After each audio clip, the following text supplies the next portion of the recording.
Welcome to the 2023 edition of the East African Safari Classic, probably the world's greatest classic rally. 24 grueling stages, over 1,500 kilometers, all against the clock. This is the big one.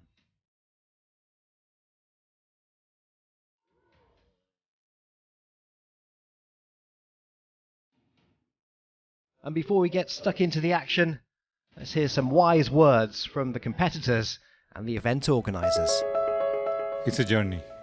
In every journey you take, you must start cautiously and learn the terrain, learn the environment, and then you can start moving faster or making more time up. And this is also about life. Yeah, you start crawling first, and then you start walking a little bit, and then you start running. You can't just start running for the safari.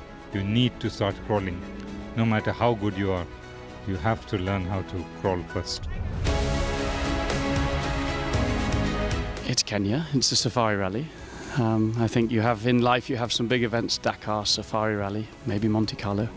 But no, it's hard to beat rallying in this part of the world. You need some luck here.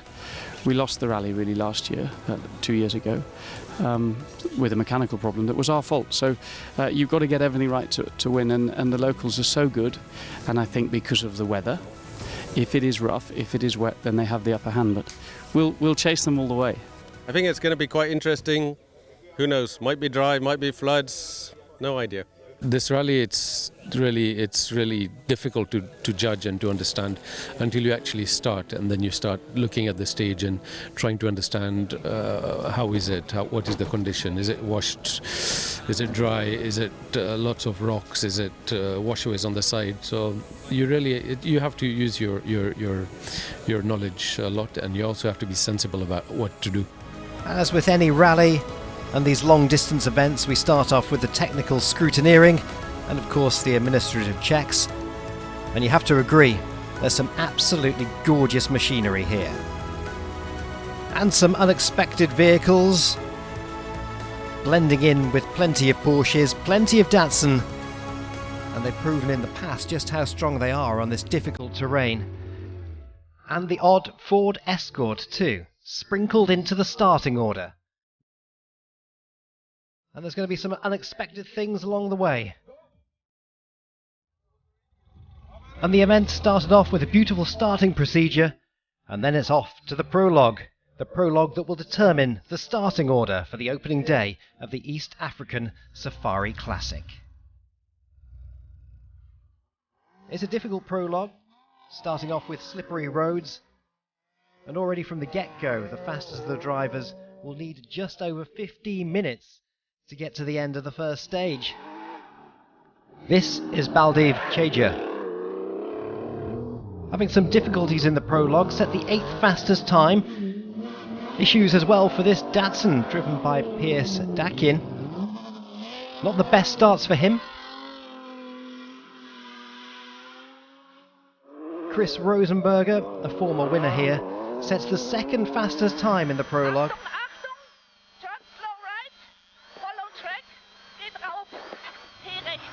And Jordan Serderaides, with Gregoire Munster by his side for a change, taking evasive action. Some of the Datsuns also got stuck along the way. Glenn and Conrad Jannessens in their Rothmans Porsche. A great start to the rally for their Belgian duo. They set 6th fastest time just behind the Ford Escort Mark I of Toby Wright, with Douglas Rundgren as his co-driver.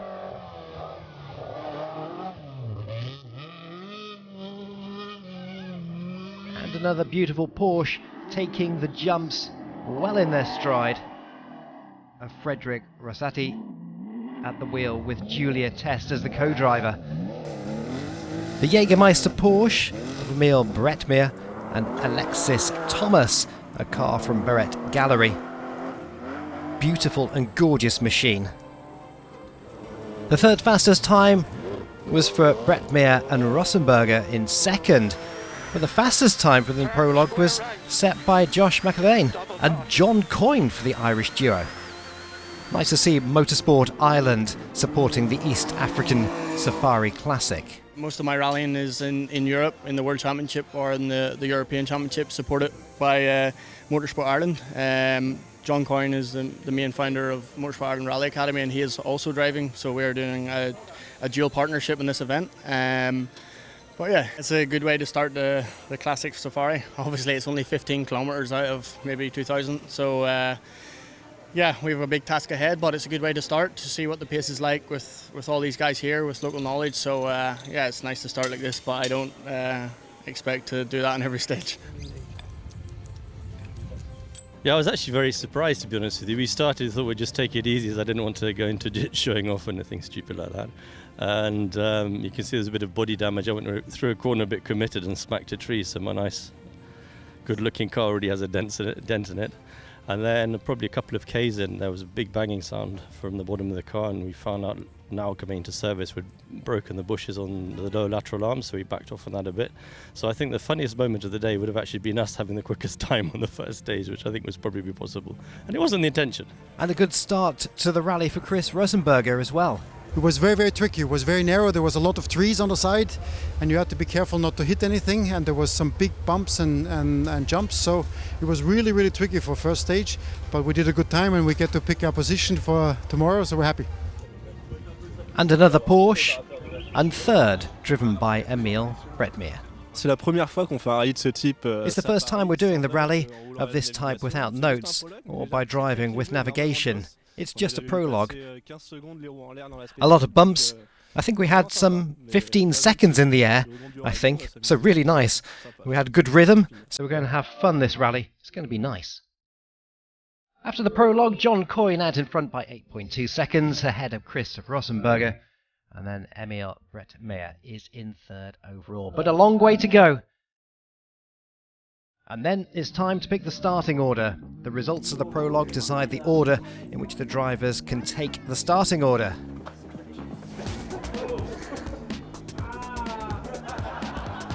Stefan Prévost with the blue shirt is moving up, moving down.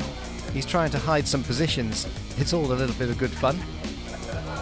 It's a nice atmosphere between all the competitors in the East African Safari Classic. So with the pomp and ceremony out of the way, it's time to get stuck into the opening day. 3 stages, the longest is 120 kilometres. A total of 241 against the clock. And we're off. 911 first on the road. Piloted by Baldav Cheja.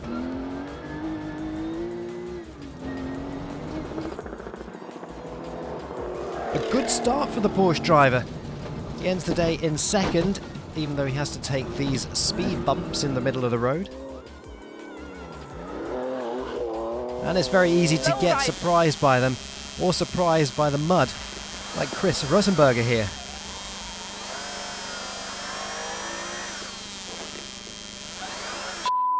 Lots of time lost by the Austrian duo, and they dropped down to 18th with his small mistake in the mud.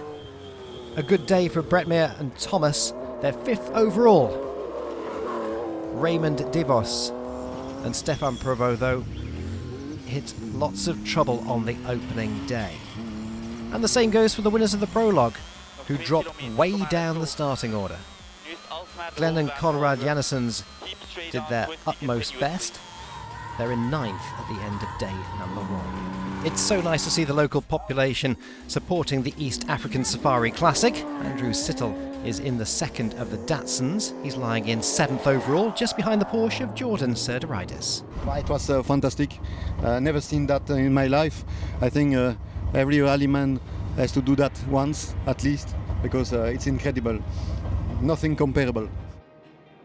Jordan's in 6th overall, and he's just 3 minutes behind Emil Bretmeier in the Jägermeister Porsche.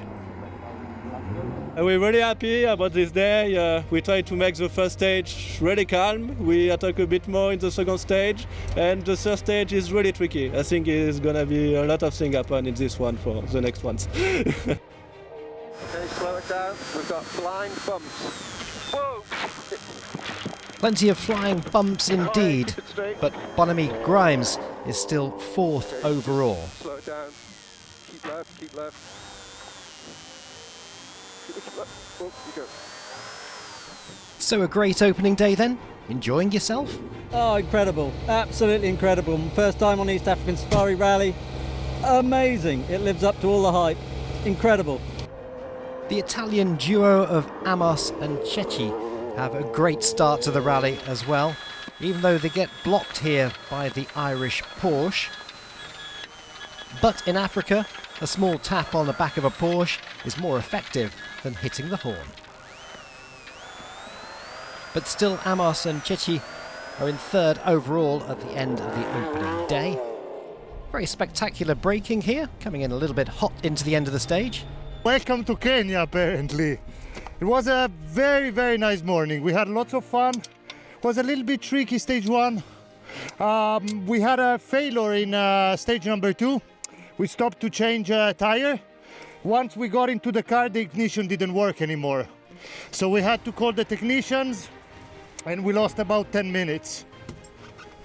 You are the first driver coming through who is happy about today. All the other ones are complaining about the conditions. I mean, this is rally, no? We come to Africa to struggle and to suffer. It's been an amazing day. Struggling and love it. Chudja in one of the rainstorms. In all my experience of rallying in Kenya, I've never done something so bad, personally. So we're just lucky to get through. We had a double puncture. We stopped to change both, and then because we had no spare wheels, of course we just had to be really careful to get out. In 2nd at the end of day 1, and that's enough.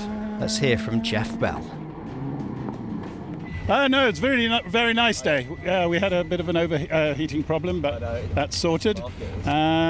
We got blocked. The locals had put a big tree in the middle of the road, so we had to get out the car, move it. And while we were moving it, 3 cars went past. So we hopefully the organisers might give us that time back. Otherwise, good day. Enjoyed it. Day 1 done and kind of dusted. The cars washed down, put to bed in Parc Ferme for the night.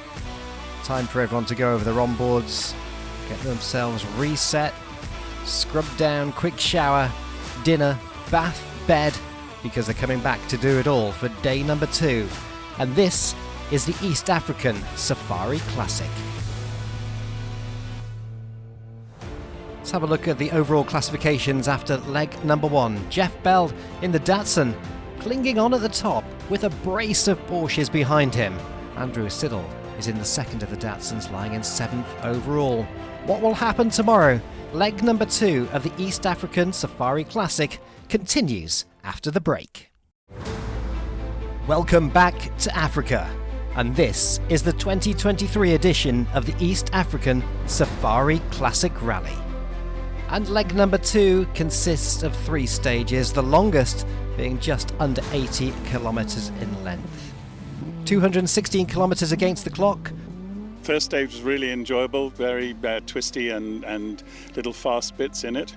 Unfortunately, we got lost 3 times, but it wasn't too serious. I probably lost, 3 or 4 minutes, but nothing serious. Jeff Bell still leading after the first stage of the day. Chudja had some issues. We had a nice, good battle with Jeff Bell. We actually overtook him once, then he overtook us again. We overtook him again. We missed a junction just by a little bit, then he overtook us again. So we had a lot of, like a cat and mouse, all the way to the end. And then somehow, literally about 800 meters to the end, we had some, I don't know how we managed to get lost for about 7 minutes. So we've hemorrhaged about 7 minutes in that stage today. So that time lost cost him a couple of positions. He's down to 6th now after stage 4 of the rally. Amos is getting very close to the lead. There's only 9 seconds in it. 15k to go.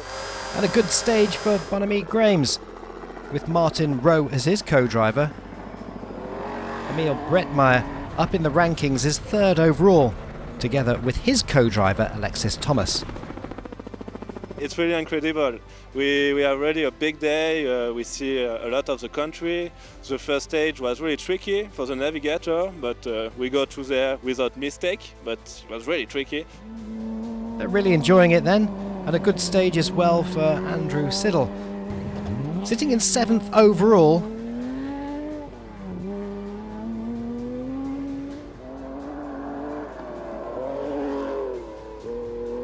Philip Kadori from Hong Kong now up to 4th, but these conditions are very difficult. Yeah, we had a lot of notes that came in quite late this morning as not part of the amendments last night. A lot of triple cautions, a lot of washaways and danger signs, danger calls that came in as we were preparing to go into the section.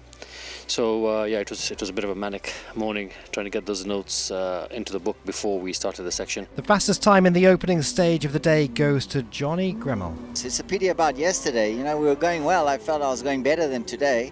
And then we had a sharp break on the back diff, so we fell out. But we'll just keep going and try and learn as much as we can.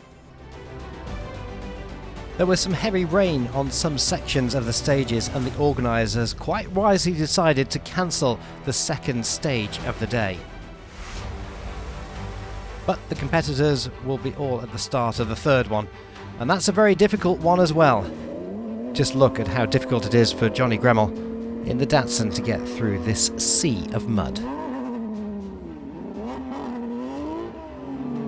Almost like Dakar conditions sometimes. Even though he's been towed out, problems here, he's set the fastest time. Andrew Siddle trying to get through the same sea of mud. Shaja has got a lot of experience in these conditions, but he gets through it with a heavy right foot. Others have less experience, like Hayes and Munster. And there's a 911 stuck in a mud bath.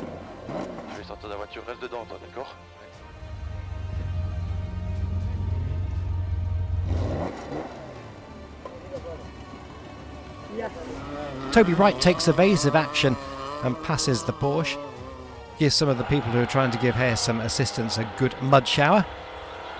But Hayes and Munster can continue, and the same case for Brett, Meir and Thomas. But it wasn't only the mud that caused some issues. Just look at this. That was a hard hit for Bonamy Grimes. It's the most intense day's driving I've ever had in my entire life. If you're not trying to keep out of getting stuck, you're going flat out through safari stages. I mean, it's been a hell of a day. Hell of a day. Let's take another look at that hard hit, that showstopper.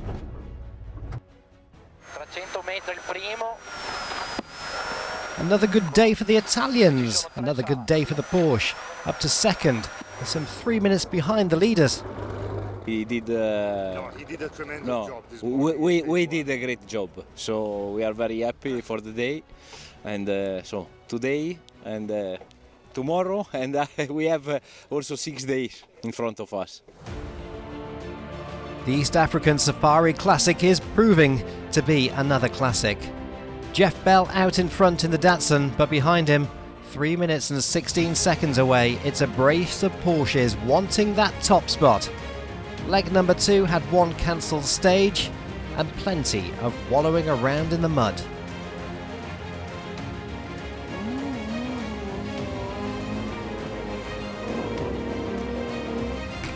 Still a long way to go. Leg number 3 is coming up in this beautiful setting. Some 216 kilometres against the clock. 77 kilometres is the longest, and some very fast stages. We have to be careful here in Africa.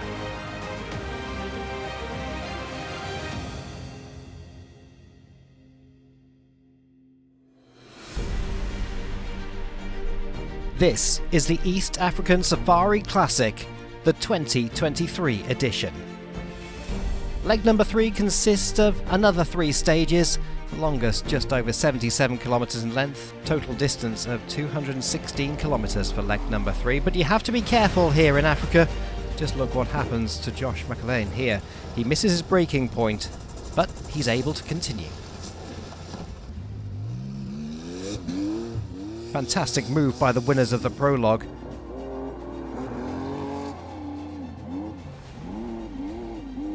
A bit of a rough sounding escort from Faraz Khan. He's still in 25th position now.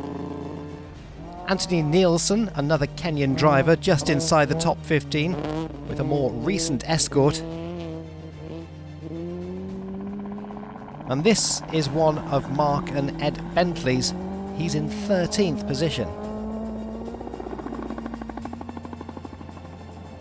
And another hero of Kenyan rallying, Ian Duncan, just ahead of them in 12th position. And it's that corner again. A roll for Samuelsson, but they will be able to get the car back on its wheels and continue. Rossenberger is up to 8th now. It was difficult, like every day of the classic Safari Rally. It was a big challenge. Second stage we had a first fastest time, so we had a fastest stage time. That went really well. There was quite some navigation here. I have to give a big compliment to my navigator here. She got us through without getting lost. It was really good because it was difficult. Some got lost, we did not. And at last stage we had a big puncture again and changing wheels and bent rear arm. It was a really tough stage, and we kind of got the car through. Piers Dakin set the fastest time in the last stage of the day, and he lost some time at the beginning of the rally. Had a big crash on the first day. I think probably technically wrote the car off, but we straightened it, and yeah, we're back in. So, but we're not classified. We missed 2 stages, so we can't get a position. But we just go out and have some fun. Toby Wright and his co-driver Douglas are just outside of the top 10 at the end of the third day, and a solid performance by Joseph and Lewis Jobs in their Porsche, setting a 7 time in the final stage of the day. A good start of the day for Johnny Gremmel, but then he lost some time in the second and third stages.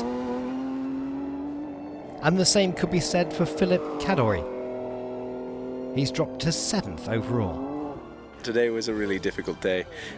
We started, as soon as we left the service park this morning, we heard a funny noise from the gearbox. We went into the first stage and we lost every gear except 4th, which was a big shame, so we lost time in the first stage.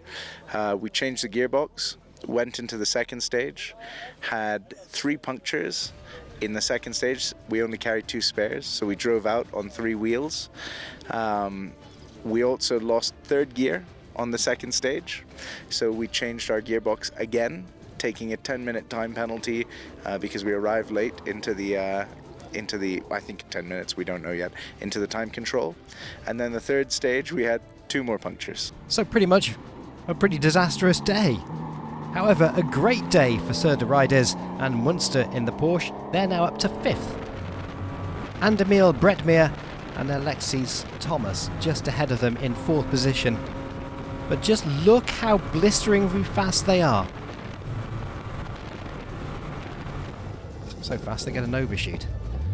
Just missing that braking point at the famous corner, but not much time lost. Shaja is up to 3rd with his Porsche. This is one of the most unpredictable sort of classic rallies I've done in my whole entire career. And we have a new leader, as Jeff Bell drops to 2nd overall, just 3 minutes behind. And that leader is the Tuthill Porsche of Amos and Chetty. Well, we're leading overnight. We're 3 minutes in the lead, which is totally irrelevant in this rally. So we're not getting excited, but he's driving beautifully. He's had no problems. And we have 2-3 other cars in the top 10. You know, honestly, I think someone who's 2 hours behind tonight can win the rally. I don't think we're day 3. Feels like about day 7, but we're day 3. So no, we sit tight. We're in good shape. It's an endurance rally now. And these are the standings after day 3. Amos now leading from Bell, Shaja in 3rd, and Bretmeier is in 7th overall. It's a Porsche at the top, Datsun in 2nd, and we're only a third of the way down the road, but all competitors already love the East African Safari Classic. Look at where we are. Think about the mileage we're covering. It's incredible. We're doing 3,500 kilometers in 8 days. You know, 1,800 kilometers are competition stages, and you have so much variation in the stage, super flowing, high speed, to very tight and twisty bush where you cannot see around each corner, to boulder fields where you just have to tiptoe, otherwise risk a puncture.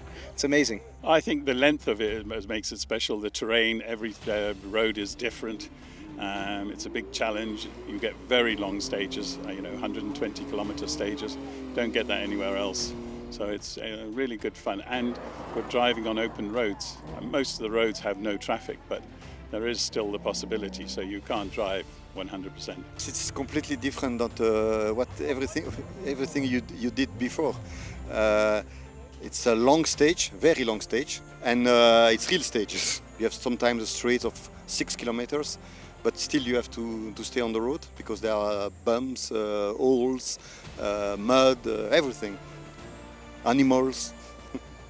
Yeah. So, and also, well, from my point of view, it's one of the most beautiful I have done. It's a challenge. To be honest, the first time I came, 2019, we won, but you only win if you have no problems. So it was almost easy because we had no flat tires, we didn't get lost, we had no technical problems, great team. We still have a great team, but now we have flat tires and we get lost and we get stuck and we have all kinds of problems, but it makes the challenge big, and the more demanding it is, the more fun it is. Well, what makes it stand out from all other events I've done is the condition of the roads. Sure, they're really bad, especially the transport sections. When you turn off the tar roads, very rough. But that's it, you can't have everything nice. The good thing about this rally is that all the navigators come together and they shout at each other saying, have you read these notes, have you read these amendments, etc. So we piggyback off each other and get those amendments done, yeah. Every stage is different, every hour is different, especially when the weather changes. The people are special. All the people who come from across the world, we end up all becoming really good friends. Media people who take our pictures across the world, show the world the beautiful landscapes and colors of Kenya. All the beautiful rally cars, the different variations of cars. It's so much combined into it that just makes this rally so special. That's it for episode number 1 of the East African Safari Classic. Next week, we'll bring you more thrills, spills, and of course, muddy action from the beautiful continent.